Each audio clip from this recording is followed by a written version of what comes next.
If you haven't already discussed it elsewhere, it'd be interesting to hear how you got into creating video essays, why you wanted to do them, who your influences/inspirations are, etc. And this is something that I've talked about before, I think multiple times now, just because it's a popular Q&A question. However, I thought it would be interesting, since now I'm doing full dedicated videos, to talk about my journey on YouTube, both as someone who makes videos and has become a YouTuber, and as someone who has watched YouTube pretty much my entire life. YouTube, I would say more so than like any other entertainment medium, even just like generalizing TV and movies. YouTube is something that I've spent the most time watching and caring about and like getting invested in. So I think it would be interesting to go through my history of channels that I watched and how they influenced me, how they kind of got me to where I was today, because I think learning about all of the different channels that I used to watch and where they were along my journey of creating videos, I think it explains a lot. And I don't think it's something I really hear anyone talk about. So I think it would be interesting for me to do so. So just before we get into it, basically all of last night, I spent staying up just thinking of different YouTubers that I remember watching, because it's actually hard to remember like everyone that I've watched. And the timeline is like very fuzzy for like which channels I discovered in what order. Obviously the big ones stand out and those are the ones that I'm going to focus on, but I basically just spent a whole bunch of time thinking of like every YouTuber I could think of that I used to watch, and going through their channels and like trying to find all the related channels just to like jog my memory. So this is going to be helped with like a huge list of YouTubers that I have, and the order and the details are probably going to get mixed up in some places, so bear with me. But essentially, where the story begins, so to speak, is YouTube came out when I was like 6. I'm a child of the internet. It was just always around. And essentially, early YouTube for me was just cat videos. I would just use it like any other website. The same way we would go to like the computer lab in school and just play like cool math games or whatever, I would just watch YouTube. And there were some specific channels that I latched onto that I remember watching a lot of, but none of them were really like, oh, I'm like a huge fan of this YouTube channel. They were just like channels on TV, essentially, at that point. But I remember watching Smosh, a lot of Smosh, particularly for whatever reason. I remember watching the videos where they would like open mail.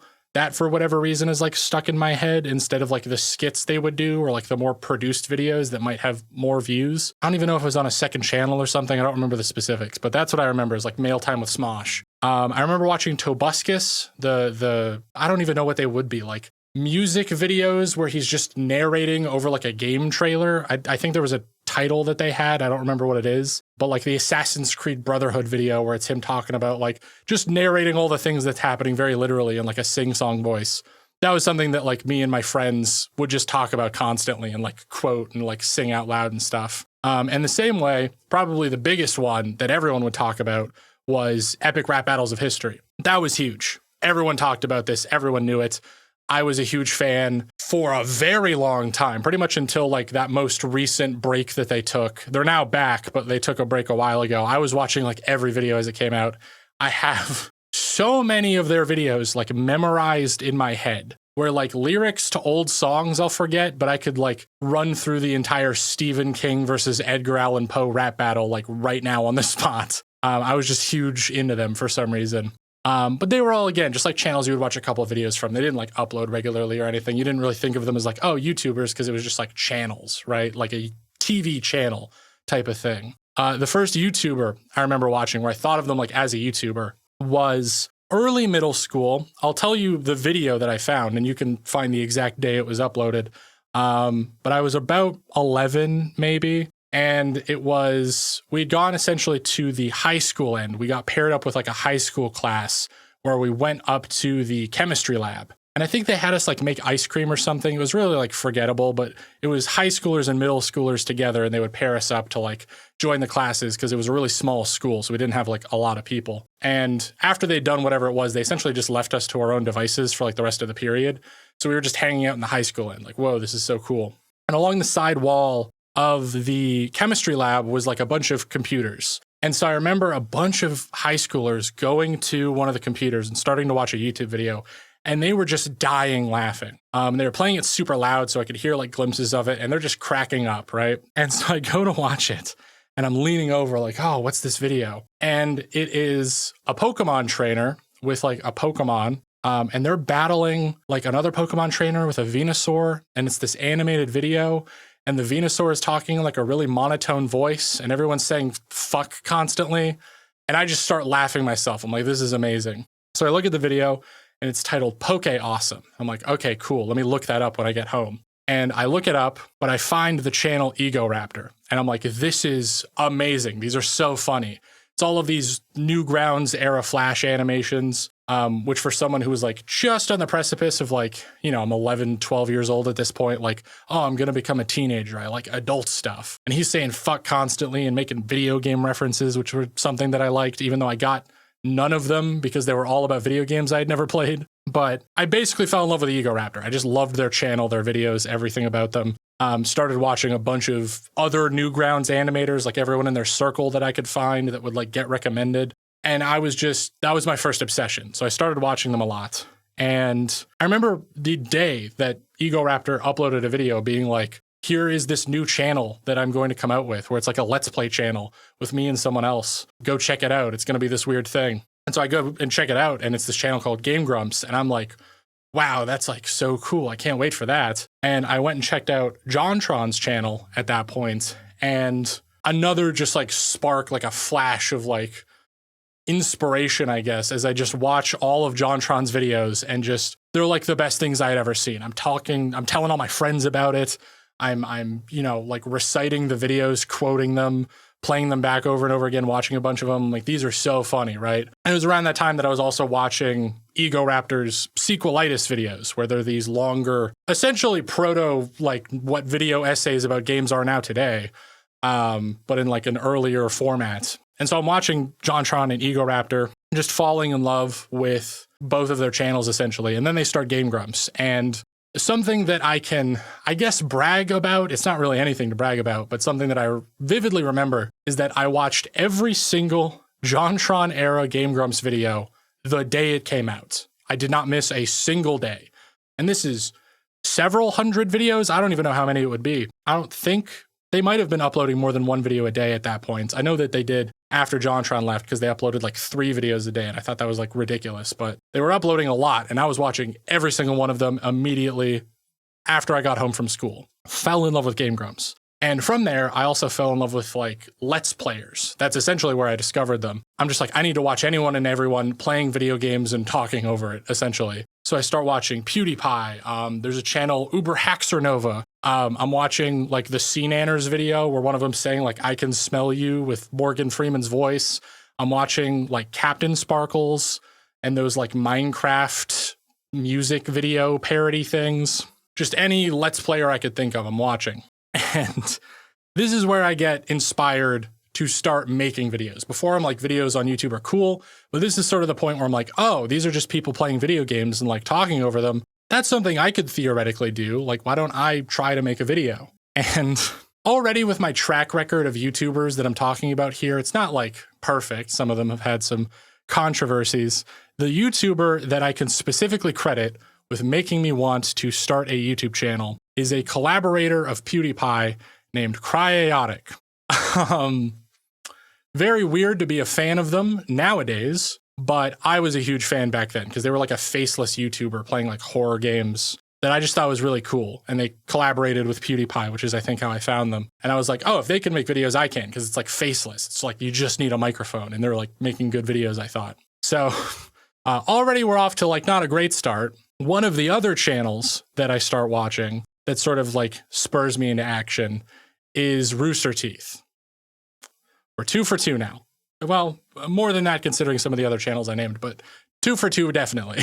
I watch Rooster Teeth, and I'm watching Achievement Hunter. I watched every single video that they ever uploaded, just constantly. I'm getting home from school and I'm watching like the newest Minecraft Let's Play, or the newest like whatever video, the one where they would get people to like do random challenges or whatever. At some point, Achievement Hunter had like a bunch of spin-off channels. The 2 that I remember loving were Cow Chop and Funhouse. Those were like the biggest channels ever to me. I watched everything they ever made. Absolutely loved them. Huge inspiration for just like making videos and stuff. I thought they were super funny, super just like influential to me as a person. Like my sense of humor was shaped by these people. And just a lot of channels like that. It was an event in my friend group when Video Game High School came out. That was like a huge thing for us. I had watched Rocket Jump before just as like a channel that exists, but I'm like, I need to watch Video Game High School. As soon as every episode was coming out, I'm there, right? I'm watching them. Spin-off from JonTron, I'm watching like the Normal Boots crowd. Peanut Butter Gamer, who had a series at that point where they played like Minecraft hardcore mode with a bunch of other YouTubers. It was like an Avengers Assemble moment for me. This was the time that when I am older, and even now I guess already, though I just consciously acknowledge it, this is like the time people are like nostalgic for in my generation. Like, oh, wasn't YouTube so good back then? Don't look at a lot of the channels and how they turned out, but wasn't it so good back then? But this was essentially my early days, and I wanted to be a Let's Player. And I'm just a teenager recording videos in my bedroom. I'm waiting for my parents to like leave and like, I don't know, go to the store or something. So I'm home alone. And then I'm just fucking recording Let's Plays. I played Dishonored and like Hotline Miami because those are like some of my favorite games, and just like random indie stuff or like things on like itch.io, whatever I could get my hands on, basically. Whenever Dark Souls 3 came out, I played that, like a Let's Play of it. Just a lot of stuff like that. And this continued until 2016, essentially 2017, when I like graduated, and I'm starting to learn how to like make videos because it just felt like a nice creative outlet, and I wanted to be a YouTuber. Like I had selfish goals. I wanted to be a YouTuber at that point, even though I had like no idea what that even meant, and I was also a high schooler, so it's not the most noble of goals. I actually specifically remember learning how to edit a video from Barry Kramer, the editor of Game Grumps, uploading like a second channel video, I think, about how to like edit in Adobe Premiere Pro. That's literally how I learned to edit videos, was watching like Let's Players that I liked doing tutorials and like, well, here's how I make a Game Grumps video. And that then shifted because I started to like fall out of love with Let's Players, or just like the general like dude with a webcam or a microphone like talking about games.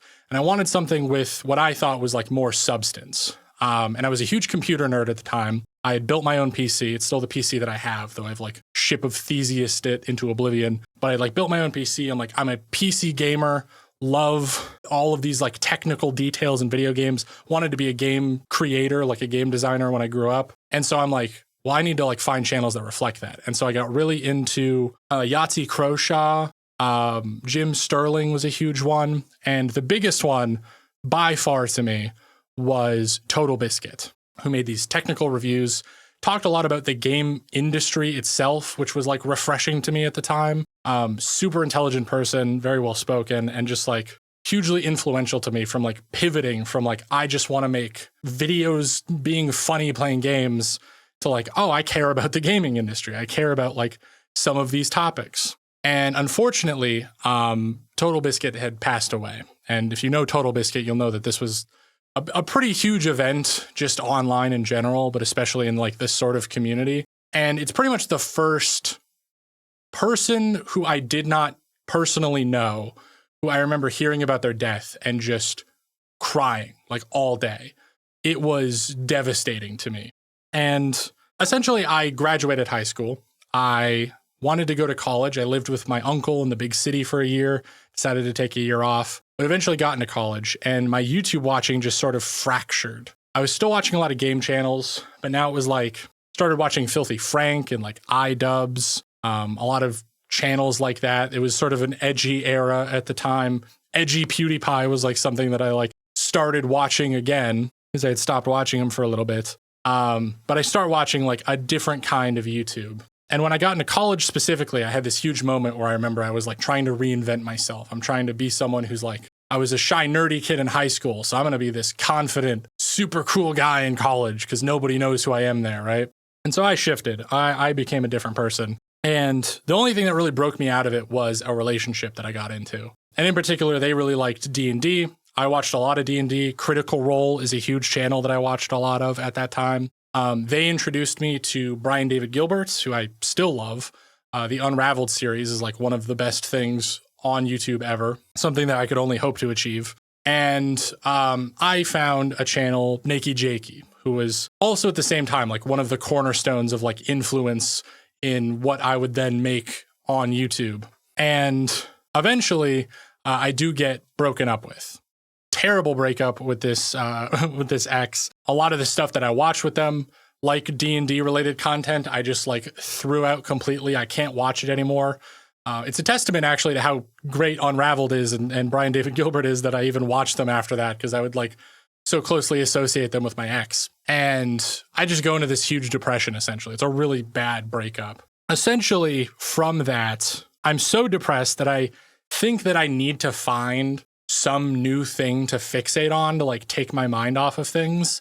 And that turns out to be anime. So I'm watching, and I've talked about this before, I watched Neon Genesis Evangelion, Steins Gate, Gurren Lagann, which are like simultaneously the worst shows to watch when you're depressed in a breakup, but also I would say the best. But eventually I find out about anime YouTubers, specifically Trash Taste. And this was when they were starting to get like really, really big. And I'm just watching everything they're making, and I'm watching all of their individual channels. I'm watching just the entire Trash Taste extended universe. That becomes my new obsession on YouTube. And essentially, because I was so into anime at that point, and I was watching so many anime YouTubers, even though my channel at that point, I had not uploaded for years. I think I'd uploaded probably like late 2017 a video, and then there was just a huge gap until like 2020.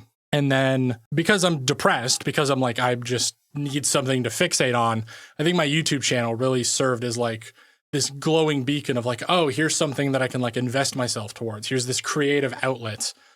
Here's this thing that I can like put time and effort into. Because YouTube, one of the things I really love about it is just that it's simultaneously like this hobby that's like, I can combine all my niche interests into one. I can, you know, talk about video games or anime or whatever it is that I'm into, but it also serves as like a skill to develop, right? Which makes it way more valuable as like a hobby that you can like focus on all the time. Because it's like, I can get better at editing. I can get better at talking on camera, all of these different things. So I was just all in on YouTube at that point. And I really just wanted to be like an anime, movie, TV sort of reviewer person. I was really unsure of what I was making.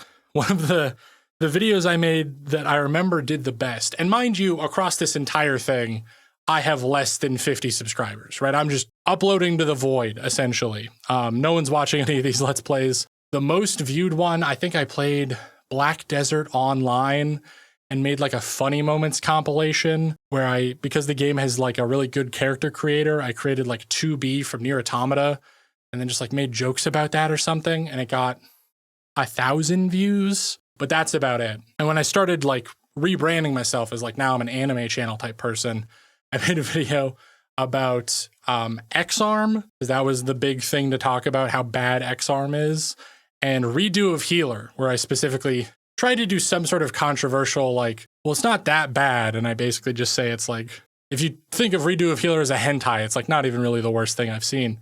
But that was like the video, and it got a couple thousand views, and that's like the peak that I sort of reached. And I started uploading basically up until, and this is also when I moved out of college dormitory, which was like another reason that I wasn't really uploading. I had roommates and it was a very busy place. But I moved into my own apartment, and that's when I started uploading the videos that are now essentially on the beginning of the channel. I went back and deleted a bunch because there was like just 100 random Let's Play videos that I didn't want anyone to see. The first video that I remember uploading that got any sort of attention was, I've always been a huge FromSoft fan just across the board. I mean, my channel is like partially named after a FromSoft character. So I just watched a lot of FromSoft YouTubers. I remember watching like Epic Name Bro and like Vati Video, of course, Iron Pineapple, Illusory Wall, who I still love, and watching all these YouTubers who were in this space of like long form, sort of more relaxed content in general, but like thinking about games in a certain way. But one of the channels that I remember specifically falling in love with, because I had like just found out about them and started watching their videos, was Joseph Anderson, who makes these incredibly long form reviews of video games, just completely dissecting every point. Very famous person. They just uploaded their like Witcher 3 video recently, actually, for like an April Fool's joke thing. But at the time, they had made all of these Dark Souls videos, like FromSoft reviews, but they had not made an Elden Ring video. And Elden Ring had just come out, and I was huge into it. I played it day one, put like 80 hours into it immediately. And so I'd played the whole game, and I had like thoughts about it, probably because I was primed to by watching all of these critiques back to back, like while I was playing other games and stuff. So when I started playing Elden Ring, I had all of these ideas. And I'm like, well, Joseph Anderson hasn't uploaded in a while. Why don't I make a long-form critique of Elden Ring in essentially the style of Joseph Anderson? Like, it is just a straight-up homage to what kinds of videos I thought they made. And so that's what I made. I made a brutally honest Elden Ring critique, and it immediately blew up. Got like 100,000 views in a couple weeks. My channel went from 80 subscribers to over 1,000, I think, at that point. And it always feels really surreal. Even to this day, it feels surreal to like make videos that people watch. But I upload this Elden Ring video, blows up. Immediately, I'm like, oh, this is like an actual thing that like I can start to pursue. I can like start to actually make videos. But before that, I just made Let's Plays, which I did not really care for at this point. I never really thought they were good, right? I just kind of wanted to be a Let's Player. And I had made anime reviews, but same thing. I'm like, I'm just making them because it's like what I see people make. I don't really have any like attachment to them at all. And even the Elden Ring video was just like me doing an homage, essentially. So after the video came out, and YouTube, of course, tells you, it has the little thing where it's like people who watch your video also watch, and it's just Elden Ring channels like constantly. So I'm like, I need to pivot.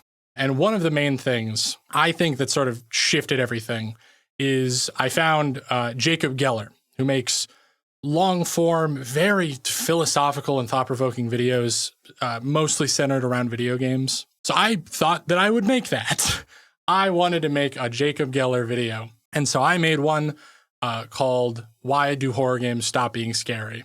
And it was essentially a Jacob Geller video. It was even, I had been on camera before, but for that video, I'm like, I'm not going to be on camera because I want to be like the spoken word video essay person. So I'm going to make this really deep Jacob Geller video. And it's essentially where I stumbled into like what I make today, because what happened with that video is I started writing it, talking about like why horror games and especially franchises stop being scary over time. And one of the things is that I was a huge Dead Space fan. I remember when Dead Space 3 came out. I remember when the Game Grumps played it on video. That's stuck in my brain now. But I remember watching and playing Dead Space 3 and then thinking like, man, what happened? Like this game got absolutely panned. All of these like different critiques of the game came out. And at some point, I just remember like that became the sticking point of this horror games video that I wanted to make. Why did like Dead Space 3 fail? And so being the fledgling researcher I was, who had like no experience in any of that, I'm like, I'm just going to Wikipedia Dead Space 3, look up what happened. And so I look it up and I'm like, oh, seems like they kind of got fucked by the studio. And this was like halfway through writing. It was a really interesting thing where I'm writing about like, oh, let's talk about all of these different horror games that have, you know, gotten worse as they've gotten sequels. And I'm talking about Alone in the Dark, because that's a game I remember a lot of people playing and like just being like, what the fuck happened? I remember talking about like all of these different like Silent Hill titles and stuff like that. And I remember bringing all of them up, trying to like wrap it back around to Dead Space 3. And then I read that Dead Space 3 got essentially fucked in development. And I'm like, oh, that's interesting. Let me look at some of the other games that I had talked about already with no context, like as to why they failed. I just brought them up as examples in the script at that point. And then I look it up and I'm like, oh, the people who made Alone in the Dark kind of got fucked over by a studio. Oh, the people who made a Silent Hill game kind of got fucked over by their producers. Oh, this is a recurring trend in like all of the games I've talked about. It was literally a coincidence that the point of the video being that like horror games in the examples that I use got fucked over by like studio heads. That was like something I discovered essentially in the same order that I wrote it in the script. It was like a miracle. So making this horror games video, this is essentially where I think I found the sort of style that I currently have, because I just kind of fell in love with the idea of like researching this topic and discovering these ideas and these connections as I'm going along. It felt sort of special. And that video is still very special to me. It's my most viewed video now, but it was not at the start. But it is still, I think, probably one of the best videos I've made just because my experience making it very closely mirrors the final product in this like journey of discovery of all of these different things. So that's what I sort of fell in love with. But I fall in love with research and I just fall in love with this idea of like talking about these topics. So then I try and essentially bring that back to a different topic, a different idea. And my idea is fan service, mostly just because I had heard so many people talking about it on social media. Videos that I watch would talk about it. It just became this like thing to talk about, this thing that people bring up and get just like, they start discourse on it, right? So I look at that and I'm like, okay, I should probably look into this, see if it's something that I can cover, because it's something a lot of people are obviously very interested in. And I start looking into it, and my research at this point is not developed at all. I don't really have any idea of like what I'm doing at all. So it's a lot of like Wikipedia research and like doing all of these things. Here's the entire general history of fan service as it's been, and then I'm going to dissect a couple of shows and then give my general thoughts at the end and sort of compile it into what I thought was this expansive video. And the fan service video did amazingly. It immediately blew up. I was used to like 100K views in a week. This got 1 million. This was insanely fast growing. And my channel at the time had sort of climbed up to maybe like 15,000 subscribers and then blew up to, I think, about 50K at that point from that one video. And not only did that video blow up, but my horror games video, which had maybe a couple thousand views at that point, also blew up. A lot of people just discovered that video for some reason. And so these two videos I had were just growing and growing and growing in tandem with each other. And unfortunately, the fan service video did get demonetized, so it got kneecapped at some point. Actually, right before it would have hit 1 million views. It was like 900 and something thousand. But the horror games video kept blowing up as well, and my whole channel just raised, right? So I essentially made this like sort of unique video in my head, where it was no longer I'm making a video in the style of another YouTuber. I'm going to make one that like I think Jacob Geller would make, or I'm going to make one that I think Joseph Anderson would make, or one that these anime channels that I was watching would make, a Nakey Jakey video. This was one of the first ones that was like a conglomeration of different channels, people that I watched, but still trying to form my own video from that. My idea was essentially that like, yeah, I'm just going to take from all of these different sources, and that's going to be my idea, my style, right? All of these different things that I like just mushed into one thing. Had the couch, green screen, I'm still making jokes, I'm doing my own research, trying to talk about things in some sort of deep way, and that sort of became what my channel was about. Now, the fan service video did really, really well.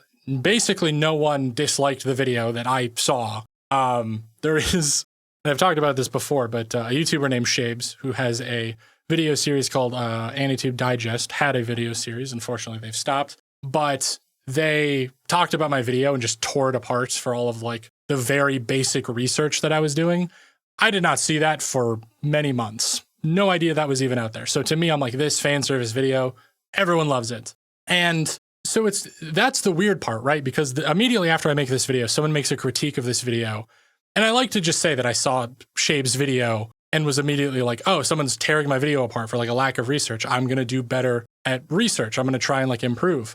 But I didn't really have that. I had like no one telling me this, which makes it even weirder that I somehow had this idea that like all of my research was inadequate, or that like I wanted to do more. Because for the next really big video that I talked about, that was my waifus video, talking about essentially the same thing, right? Fan service, talking about the idea of fan service, where it came from, specific show examples. Waifus doing a similar thing. Here's the history of it. Here's where it came from. Except for that one, I actually read books. I was like, I'm going to actually try and cite sources here in like a better way. I'm going to actually like make sure all of the things I'm talking about are more correct. And it's still, all of my videos, none of them are perfect in their research. But I just decided essentially I'm going to make more research videos, more focused on the things that now my channel is like, I guess, somewhat known for. A lot of both YouTube and like any creative endeavor, any job, anything at all, really. A lot of just life, I guess. Not to make this a video about life advice, I'm terrible at that. But it's about trying to find something that you're like predisposed towards, something that like comes naturally to you, feels easy, that you feel like you might be able to do better than like the average person, just because you're chemically wired to do it, because we all have those things. And finding those unique things that you're good at and just forming them into something unique, and then trying really hard to like make that what your life revolves around. You have to make that a career if it's like your main hobby. That's the thing with YouTube for me, is it's both my main career and hobby and like all of these other things. So like my journey on YouTube as a watcher, as someone who, watcher is such a weird term. I don't know why I said that, as a viewer.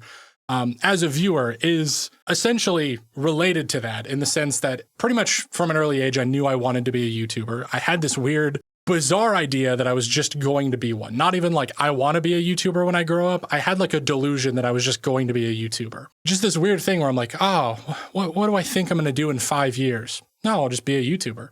It's just not even like a realistic, like this was even during times where I was not even uploading videos. It was just like complete delusion, right? But it's weird because it like came true. It was so surreal when that happened. But ever since an early age where I had that idea that like YouTube was something that I wanted to pursue, watching YouTube then became this thing of like trying to find those things that like called out to me, trying to find inspirations that I can take and add to my own videos, but also just trying to find videos that I'm like, if I made that would be fun. That would be something that I'd really like to do, is that sort of style of video that would be easier to me. I think that I would do really well at that. I did not do well at Let's Plays, sucked at them.